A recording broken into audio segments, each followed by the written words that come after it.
When Emma was little, just in comparing her to her older brother, I noticed things weren't coming together as quickly, tying her shoes, riding a bike. And then in the second grade is where it really, we kind of hit a wall.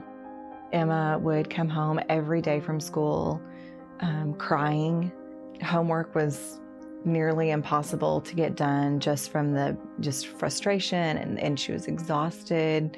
And so really kind of started examining like what could be going on here. And so we ended up taking her and having her tested privately. And it did come back, of course, that she is dyslexic. And so that kind of started our journey. I didn't want people thinking that I couldn't read very good, and I didn't want them making fun of me. And I had to really struggle. The door's been opened for her, and she can see. She can see what she was missing out on with her friends and not being able to read.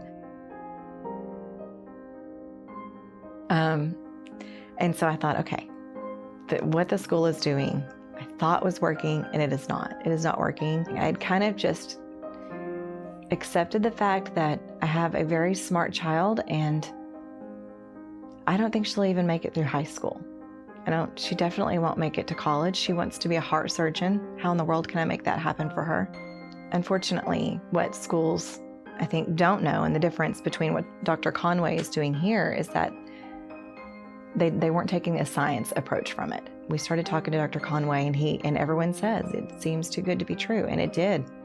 We had done so much hard work with the program from school, and we were kind of so far down that hole of hopelessness that it did seem too good to be true. But as my husband and I talked about it, and we thought, whether we fully believe him and his program or not doesn't really matter. We're going to try it. I wasn't nervous because I had seen like other kids, and I saw how they could read now. The Morris Center and all the therapist here did such an amazing job. About 2 months in, we pulled out a book, and she read.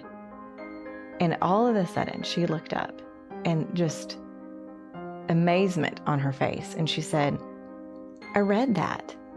I read that whole page, and I understood it. It feels really good to be here because now I can read really good.